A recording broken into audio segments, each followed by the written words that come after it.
Honourable mayor, నాతో పాటు ఈ సమావేశంలో పాల్పంచుకుంటున్నటువంటి గౌరవ పార్లమెంట్ సభ్యులు, శాసన మండలి సభ్యులు, శాసనసభ్యులు, గౌరవ కార్పొరేటర్లు, ప్రింట్ ఎలక్ట్రానిక్ మీడియా మిత్రులందరికీ పేరు పేరున నమస్మాంజలు. తెలంగాణ ఉద్యమం ఉవ్వెత్తున ఈసిపడుతున్నప్పుడు జయ జయ హే తెలంగాణ జననీ జయకేతనం అనే గీతాన్ని రచించి తెలంగాణ ప్రజలందరినీ మేల్కొల్పి తెలంగాణ ఆకాంక్షని నెరవేర్చాలనేటువంటి లక్ష్యం కోసం అనుక్షణం జీవించి పదవులు నామినేటెడ్ పోస్టులు ఏం రాకున్నప్పటికీ కూడా ప్రజాకవిగా ప్రజల పక్షాన నిలబడి ప్రజల గొంతుకగా నిలబడినటువంటి అందశ్రీ గారి మృతి తెలంగాణ సమాజానికి తీరని లోటు. వారు రచించినటువంటి జయ జయ హే తెలంగాణ జననీ జయకేతనం అనే గీతాన్ని తెలంగాణ రాష్ట్ర గీతంగా ఎందుకు పాడలేకపోతున్నాం, ఎందుకు ప్రకటించలేకపోతున్నామని నేను దుబ్బాకలో శాసనసభ్యునిగా గెలిచి శాసనసభలో అడుగుపెట్టిన మొదటి రోజు శాసనసభలో మాట్లాడినటువంటి అంశం రాష్ట్ర ప్రజలందరూ కూడా గుర్తుండే ఉంటుంది. అందశ్రీ గారు కూడా చనిపోయే కంటే ముందు కొన్ని టీవీ ఛానల్లో మాట్లాడుతూ చెప్పినారు. చివరికి ఇప్పుడు ఉన్నటువంటి ప్రభుత్వం ఆ గీతాన్ని తెలంగాణ రాష్ట్ర గీతంగా ప్రకటించింది. అది దివంగత అందశ్రీ గారికి దక్కినటువంటి గౌరవంగా నేను భావిస్తా ఉన్నాను. జై తెలంగాణ నినాదంతో రాజకీయాలకు వచ్చినటువంటి నాలంటోలకు అనేక మందికి స్ఫూర్తినిచ్చినటువంటి వ్యక్తి గౌరవనీయులు అందశ్రీ గారు. ఈ రోజు వారు మన మధ్యలో లేకపోవడం అనేది నిజంగా బాధాకరమైనటువంటి విషయం. వారి కుటుంబానికి ప్రగాఢ సానుభూతిని తెలియజేస్తూ వారి ఆత్మకి శాంతి చేకూర్చాలని భగవంతుని ప్రార్థిస్తా ఉన్నాను.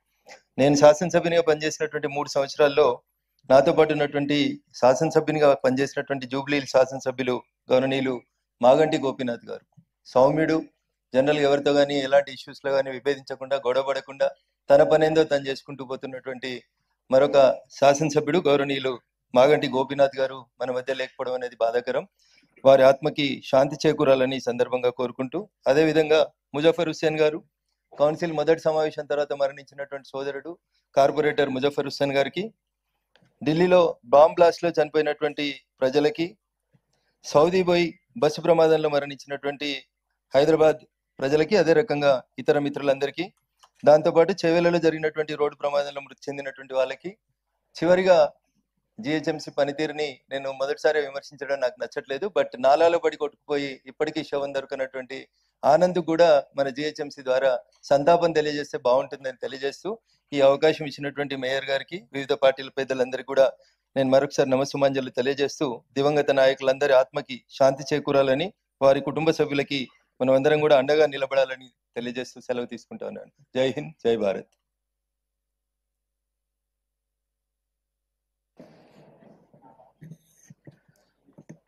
జిహెచ్ఎంసి ప్రాతినిధ్యం వహిస్తున్న ప్రజాప్రతినిధులందరికీ, మేయర్ గారికి ముఖ్యంగా ఇది చివరి సమావేశంగా అనుకుంటున్నప్పటికి కూడా కండోలెన్సెస్ లో ముఖ్య అందశ్రీ గారి అంశం వచ్చింది కాబట్టి మేము అనుకోలేదు అనుకుంటా అండి. మా స్పీచ్ విన్నారు మీరు. మేము లాస్ట్ కౌన్సిల్ అనుకోలేదు. సో ఏదైనా అందశ్రీ గారు వారు రచించిన జయ జయ హే తెలంగాణ ఈ రాష్ట్ర ముఖ్యమంత్రి గారు రేవంత్ రెడ్డి గారు తెలంగాణ జాతికి అంకితం చేసే సందర్భంలో వ్యక్తిగతంగా అందశ్రీ గారు చాలా ఆత్మీయుడు నాకు.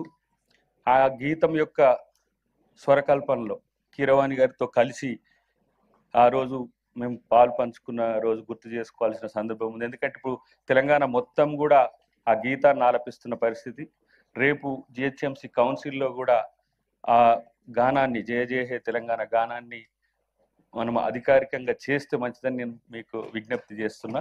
ఎందుకంటే ఒక సహజ కవే కాదు, వ్యక్తిగతంగా చాలా నిరుపేద కుటుంబం నుంచి వచ్చి అక్షరాలు రాని వ్యక్తి ఈరోజు అందరి నోట ఆ పాట పాడిపించిన. ఇక్కడ ఉన్న ప్రతి ఒక్కరం కూడా ఉద్యమ కాలంలో అటు బీజేపీ మిత్రులు రఘునందన్ గారు కానీ, అటు తలసాని గారు కానీ, మాలాంటి వాళ్ళందరం కూడా ప్రతి ఒక్కరు, అటు కేసీఆర్ గారు కానీ, కోదండరామ్ గారు కానీ, రేవంత్ రెడ్డి గారు కానీ, ఎంఐఎం మిత్రులు సరే ఆ రోజుల్లో ఉద్యమాల్లో లేకుండా గౌరవించిండ్రు అనేది నాకు గుర్తు. కాబట్టి ఆయన లేని లోటు నిజంగా తీర్చలేనిదైనప్పుడు కూడా ఆయన ఈ గానంతో తెలంగాణ సమాజంలో బతికే ఒక నిరంతర ఒక మనిషిగా మనం గుర్తుంచుకోవాల్సిన అవసరం ఉంది. మిత్రుడు గోపీనాథ్ గారు కూడా చాలా సందర్భాల్లో కలిసినప్పుడు తన సౌమ్యత ఒకటి, పని విధానం, పనే లక్ష్యంగా పనిచేసే ఒక మంచి నాయకుడు కోల్పోయినాం.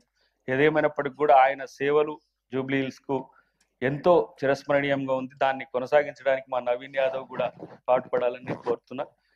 మన ముస్లిం కార్పొరేటర్ గారు కూడా చనిపోయినందుకు వారికి కూడా నా సంతాపాన్ని తెలియజేస్తూ, కార్పొరేటర్ మన సహచరుడు కార్పొరేటర్ గారు ముజఫర్ హుస్సేన్ గారు చనిపోయిన వారి కుటుంబానికి, ఇంతకుముందు చెప్పిన ఎవరైతే ప్రమాదాల్లో చనిపోయిన వారందరికీ కూడా నా సంతాపాన్ని తెలియజేస్తూ, ఒకటే దీని గౌరవాన్ని మరింత ఇనుమడింపజేసేందుకు మనం అందరం కూడా సహకరించాలని చెప్పి తెలియజేస్తూ థ్యాంక్ యూ వెరీ మచ్.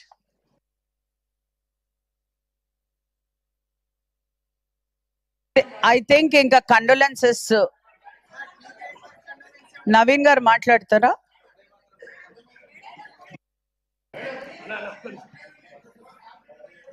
గౌరవ మేయర్ గారికి, డిప్యూటీ మేయర్ గారికి, ఎమ్మెల్యేస్కి, కార్పొరేటర్స్కి అండ్ అధికారులందరికీ కూడా నమస్కారం. And I want just condolence to Gopinath గారి ఫ్యామిలీకి అండ్ అందశ్రీ గారి ఫ్యామిలీకి అండ్ ముజఫర్ హుస్సేన్ గారి ఫ్యామిలీకి అందరు కూడా డీపెస్ట్ కండోలెన్సెస్ తెలియజేస్తూ, ఈ నగర అభివృద్ధి కోసం మీ అందరితో పాటు నేను కూడా మీలో ఒకటినై ఆ నగర అభివృద్ధికి నేను పనిచేస్తానని తెలియజేస్తూ అందరికీ ధన్యవాదాలు. Thank you. Shall we start with the questionnaire? Dedipya మాట్లాడతారా?